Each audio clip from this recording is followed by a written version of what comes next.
ಬಹುನಿರೀಕ್ಷಿತ ಕಾಂಗ್ರೆಸ್ನ 5ನೇ ಗ್ಯಾರಂಟಿಗೆ ಇಂದು ಚಾಲನೆ ಸಿಕ್ಕಿದೆ. ಯುವ ನಿಧಿ ನೋಂದಣಿಗೆ ಸಿಎಂ ಸಿದ್ದರಾಮಯ್ಯ, ಡಿಸಿಎಂ ಡಿಕೆ ಇಂದು ಚಾಲನೆ ನೀಡಿದ್ದು, ಜನವರಿ 12ರಂದು ನಿರುದ್ಯೋಗಿ ಯುವಕರ ಖಾತೆಗೆ ಹಣ ಸಂದಾಯ ಆಗಲಿದೆ.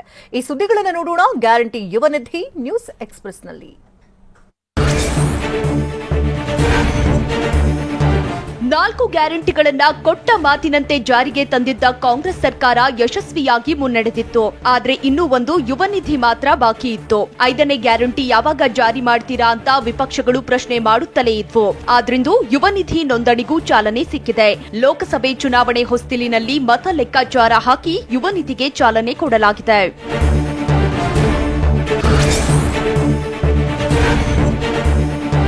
ಕಾಂಗ್ರೆಸ್ 5 ಗ್ಯಾರಂಟಿಗಳಲ್ಲಿ ಒಂದಾದ ಯುವ ನಿಧಿ ನೋಂದಣಿಗೆ ಇಂದು ಚಾಲನೆ ನೀಡಲಾಯಿತು. ವಿಧಾನಸೌಧದ ಬ್ಯಾಂಕ್ವೆಟ್ ಹಾಲ್ನಲ್ಲಿ ಸಿಎಂ ಸಿದ್ದರಾಮಯ್ಯ, ಡಿಸಿಎಂ ಡಿಕೆ ಶಿವಕುಮಾರ್ ಕಾರ್ಯಕ್ರಮಕ್ಕೆ ಚಾಲನೆ ಕೊಟ್ಟರು. ಜನವರಿ 12ರಂದು ಸ್ವಾಮಿ ವಿವೇಕಾನಂದ ಜನ್ಮದಿನದಂದು ಶಿವಮೊಗ್ಗದಲ್ಲಿ ಈ ಯೋಜನೆಗೆ ಅಧಿಕೃತ ಚಾಲನೆ ಸಿಗಲಿದೆ. ಅಂದು ನಿರುದ್ಯೋಗಿ ಯುವಕರ ಖಾತೆಗೆ ನೇರವಾಗಿ ಹಣ ಜಮೆಯಾಗಲಿದೆ.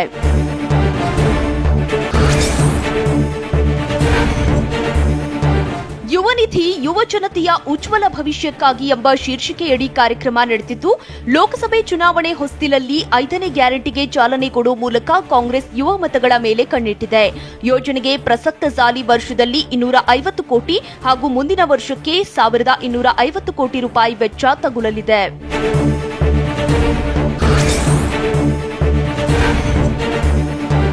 ಯುವ ನಿಧಿ ಯುವ ಜನತೆಯ ಉಜ್ವಲ ಭವಿಷ್ಯಕ್ಕಾಗಿ ಎಂಬ ಶೀರ್ಷಿಕೆಯಡಿ ಕಾರ್ಯಕ್ರಮ ಆಯೋಜನೆ ಮಾಡಲಾಗಿದೆ. ಇನ್ನು ಯುವ ನಿಧಿ ಯೋಜನೆಯು 2022-23ನೇ ಸಾಲಿನಲ್ಲಿ ಪದವಿ, ಡಿಪ್ಲೊಮಾ ತೇರ್ಗಡೆಯಾಗಿ 6 ತಿಂಗಳಿಂದ ಉದ್ಯೋಗ ಸಿಗದೇ ಇರೋರಿಗೆ ಮಾತ್ರ ಅನ್ವಯವಾಗಲಿದೆ. ಅಲ್ಲದೆ ನಿರುದ್ಯೋಗದ ಬಗ್ಗೆ ಸ್ವತಂತ್ರ ಪರಿಶೀಲನೆ ಇರಬೇಕು. ಉದ್ಯೋಗ ಇದ್ರೂ ಯೋಜನೆಯ ಲಾಭ ಪಡೆಯಲು ಮುಂದಾದ್ರೆ ದಂಡ ವಿಧಿಸುವ ಸಾಧ್ಯತೆ ಇದೆ.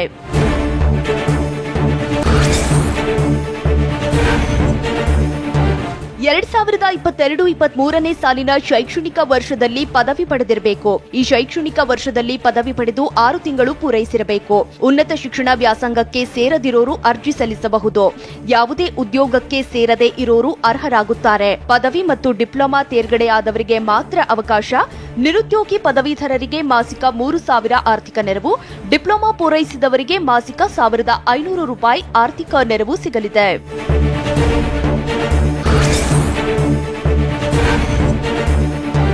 ಯುವ ನಿಧಿ ಯೋಜನೆ ಮೂಲಕ ಪದವೀಧರ ನಿರುದ್ಯೋಗಿಗಳಿಗೆ ಮಾಸಿಕ 3,000 ರೂಪಾಯಿ ನಿಗದಿ ಮಾಡಿದ್ದಾರೆ. ಡಿಪ್ಲೊಮಾ ಪಾಸ್ ನಿರುದ್ಯೋಗಿಗಳಿಗೆ ಮಾಸಿಕ 1,500 ರೂಪಾಯಿ ಸಿಗಲಿದೆ. ಕರ್ನಾಟಕ ಸರ್ಕಾರದ ಯುವ ನಿಧಿ ಯೋಜನೆಯಡಿ ನಿರುದ್ಯೋಗ ಭತ್ಯೆಯನ್ನ 2 ವರ್ಷಗಳ ಅವಧಿಗೆ ಮಾತ್ರ ನೀಡಲಾಗುತ್ತದೆ. ಫಲಾನುಭವಿಯು 2 ವರ್ಷಗಳ ನಂತರ ಅಥವಾ 2 ವರ್ಷಗಳ ಅವಧಿಯಲ್ಲಿ ಉದ್ಯೋಗವನ್ನ ಕಂಡುಕೊಂಡರೆ ನಿರುದ್ಯೋಗ ಭತ್ಯೆಯನ್ನ ತಕ್ಷಣವೇ ನಿಲ್ಲಿಸಲಾಗುತ್ತೆ.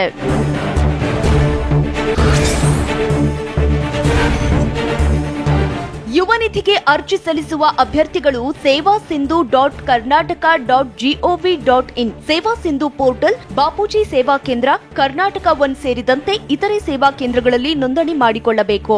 ನೋಂದಣಿ ಮಾಡಿಕೊಳ್ಳಲು ಅಭ್ಯರ್ಥಿಗಳು ಯಾವುದೇ ಶುಲ್ಕವನ್ನ ಭರಿಸಬೇಕಾದ ಅಗತ್ಯ ಇಲ್ಲ ಅಂತ ಸರ್ಕಾರ ಹೇಳಿದೆ.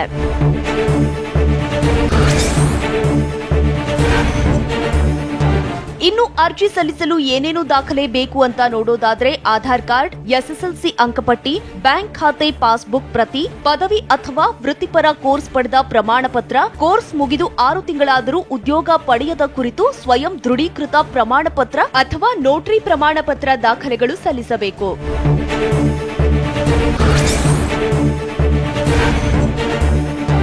ರಾಷ್ಟ್ರಕವಿ ಯುವ ಸಮುದಾಯದ ಸ್ಫೂರ್ತಿ ಕುವೆಂಪುರವರ ಪುಣ್ಯಭೂಮಿ ಶಿವಮೊಗ್ಗದಲ್ಲಿ 2024ರ ಜನವರಿ 12ರಂದು ಈ ಯೋಜನೆಗೆ ಚಾಲನೆ ನೀಡಲು ಸರ್ಕಾರ ಸಿದ್ಧತೆ ಮಾಡಿಕೊಂಡಿದೆ. ಅಂದೇ ಯೂತ್ ಐಕಾನ್ ವಿವೇಕಾನಂದರ ಜನ್ಮ ಜಯಂತಿ ಎನ್ನುವುದು ಮತ್ತೊಂದು ಗಮನಾರ್ಹ ವಿಚಾರವಾಗಿದೆ. ಲೋಕಸಭೆ ಚುನಾವಣೆ ಹೊಸ್ತಿಲಿನಲ್ಲಿ ಯುವ ಸಮುದಾಯಕ್ಕೆ 5ನೇ ಗ್ಯಾರಂಟಿ ಜಾರಿ ಮಾಡುವ ಮೂಲಕ ಮತಬೇಟೆಗೆ ಕಾಂಗ್ರೆಸ್ ಲೆಕ್ಕಾಚಾರ ಹಾಕಿದೆ.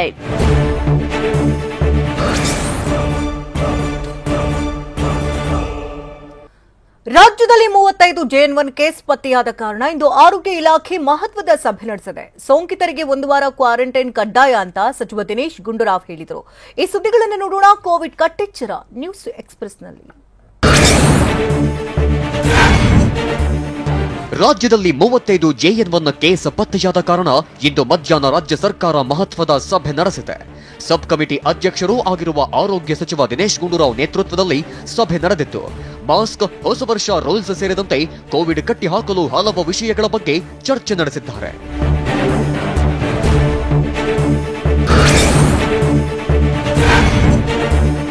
ಸಭೆ ಬಳಿಕ ಮಾತನಾಡಿದ ಸಚಿವ ದಿನೇಶ್ ಗುಂಡೂರಾವ್, ಹೊಸ ವರ್ಷಾಚರಣೆಗೆ ಯಾವುದೇ ನಿರ್ಬಂಧವಿಲ್ಲ ಅಂತ ಹೇಳಿದ್ರು.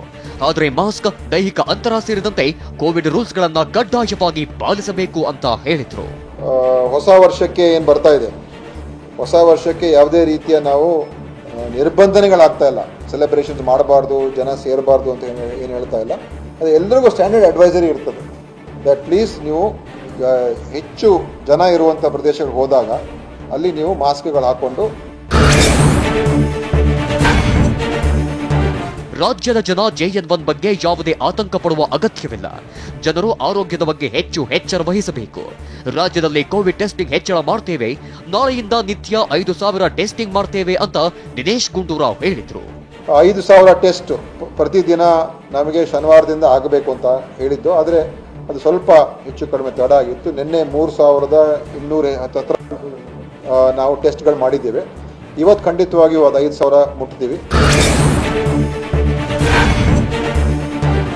ಕೊರೋನಾ ಉಪತಳಿ JN1 ಸೋಂಕು ಅಂತಾರಾಷ್ಟ್ರೀಯ ಮಟ್ಟದಲ್ಲಿ ಕೂಡ ಹರಡಿದೆ. ಆದರೆ ಇದರಿಂದ ಆತಂಕ ಪಡುವ ಅಗತ್ಯವಿಲ್ಲ. ಇದೊಂದು ರೂಪಾಂತರಿ ತಳಿ ಅಂತ ದಿನೇಶ್ ಗುಂಡೂರಾವ್ ಹೇಳಿದ್ರು. ಇದು ಬಹಳ ನೀವು ಆತಂಕ ಪಡಬೇಕಾಗಿಲ್ಲ ಅಂತ WHO ಹೇಳಿದ್ದಾರೆ.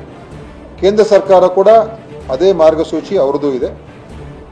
ಇದರಿಂದ ತುಂಬ ನಮಗೆ ಬಹಳ ಅಪಾಯ ಆಗುತ್ತೆ, ಬಹಳ ರಿಸ್ಕ್ ಫ್ಯಾಕ್ಟರ್ಸ್ ಇದೆ ಅಂತ ಎಲ್ಲೂ ಕೂಡ ಆ ಥರ ಅಡ್ವೈಸರಿ ನಮಗೆ ಬಂದಿಲ್ಲ. ಜನಸಂದಣಿ ಆಗದಂತೆ ತಡೆಗಟ್ಟಲು ತಜ್ಞರು ಹೇಳಿದ್ದಾರೆ.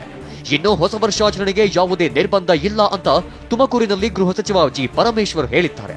ಕಮಿಟಿ ನೀಡುವ ಮಾರ್ಗಸೂಚಿಯನ್ನ ಜಾರಿಗೆ ತರುತ್ತೇವೆ ಮತ್ತು ಆತಂಕ ಪಡುವಂತಿಲ್ಲ, ಯಾವ ಆಚರಣೆಗೂ ಕಡಿವಾಣವಿಲ್ಲ ಅಂತ ಹೇಳಿದ್ರು. ಎಲ್ಲಿ ಜನಸಂದಣಿ ಹೆಚ್ಚಿರುತ್ತದೆ ಅಲ್ಲಿ ಮಾಸ್ಕ್ ಹಾಕೊಳ್ಬೇಕು ಅಂತ ಹೇಳ್ತಿದ್ದಾರೆ ಮತ್ತು ಹೆಚ್ಚು ಜನಸಂದಣಿ ಆಗೋದನ್ನ ಆದಷ್ಟು ಕಡಿಮೆ ಮಾಡಿ ಅಂತ ಹೇಳಿದ್ದಾರೆ.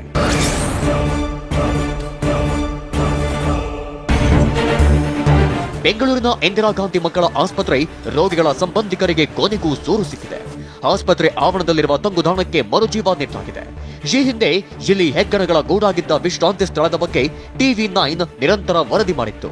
TV9 ವರದಿ ಬೆನ್ನಲ್ಲೇ ಅಧಿಕಾರಿಗಳು ಎಚ್ಚೆತ್ತುಕೊಂಡಿದ್ದಾರೆ. ಸದ್ಯ ವಿಶ್ರಾಂತಿ ಸ್ಥಳದ ಕಾಮಗಾರಿ ಶುರು ಮಾಡಲಾಗಿದೆ.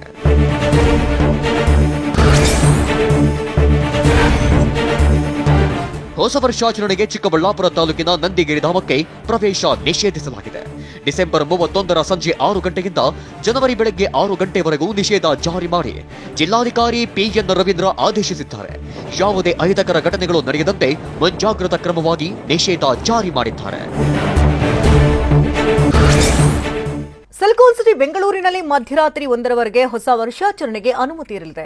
ಅತ್ತ ಕಳೆದ ಬಾರಿಯ ಕೊರೋನಾ ವೇಳೆ 40,000 ಕೋಟಿ ಅವ್ಯವಹಾರ ನಡೆದಿದೆ ಅಂತ ಯತ್ನಾಳ್ ಹೊಸ ಬಾಂಬ್ ಸಿಡಿಸಿದ್ದಾರೆ.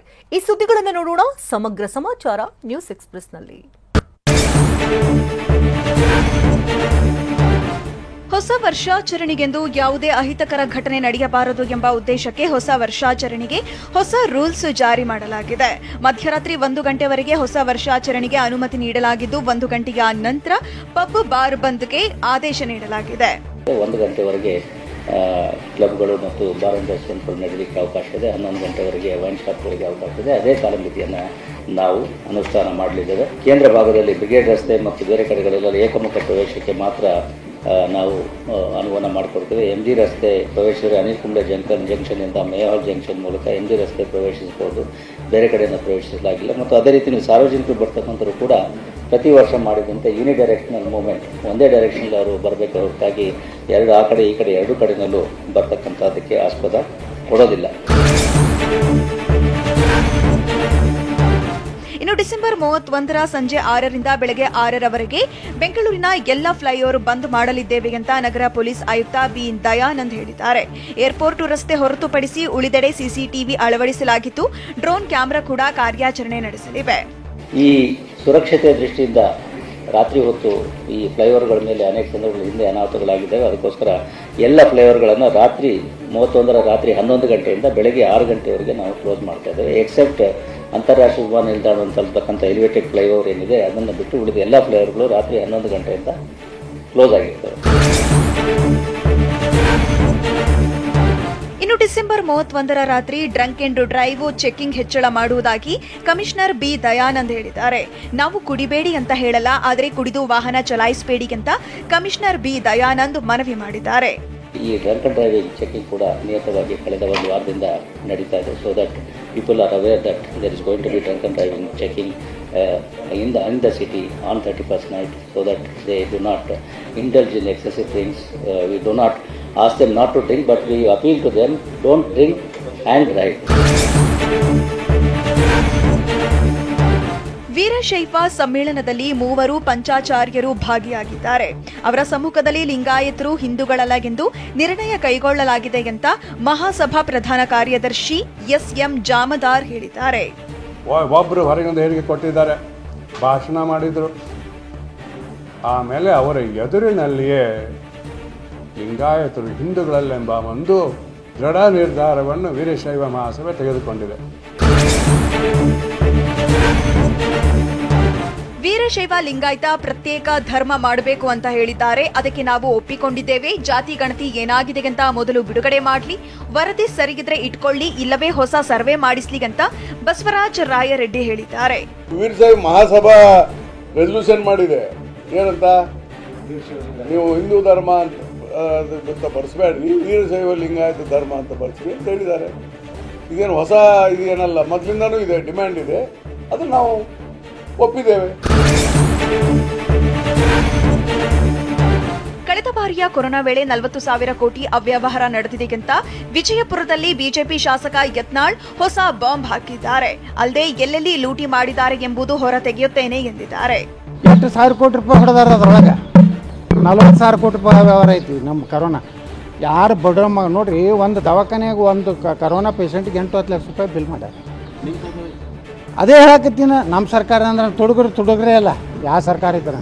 45 ರೂಪಾಯಿದ ಮಾಸ್ಕ್, ಯಡಿಯೂರಪ್ಪನವ್ರ ನೀವು 45 ರೂಪಾಯಿ ಮಾಸ್ಕ ಕರೋನಾದಾಗ 8 ರೂಪಾಯಿ ಖರ್ಚು ಹಾಕಿರಿ ಸರ್ಕಾರನಾಗ, ನಿಮ್ಗೆ ಗುರ್ತಿಲ್ಲ. 485 ರೂಪಾಯಿ ಹಾಕಿರಿ ಒಂದು ಮಾಸ್ಕಿಗೆ.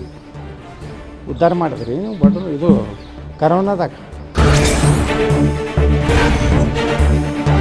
ಸಾಲ ಮನ್ನಾ ಆಸೆಗಾಗಿ ರೈತರು ಬರಗಾಲ ಬಯಸುತ್ತಾರೆ ಎಂದಿದ್ದ ಶಿವಾನಂದ ಪಾಟೀಲ್ ಹೇಳಿಕೆಯನ್ನ ಸಿಎಂ ಸಿದ್ದರಾಮಯ್ಯ ಖಂಡಿಸಿದ್ದಾರೆ.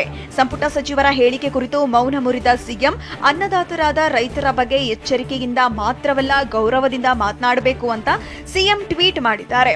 ಅಲ್ಲದೆ ಇದು ಪ್ರತಿಯೊಬ್ಬರೂ ಕಡ್ಡಾಯವಾಗಿ ಅನುಸರಿಸಬೇಕು ಅಂತ ಹೇಳಿದ್ದಾರೆ.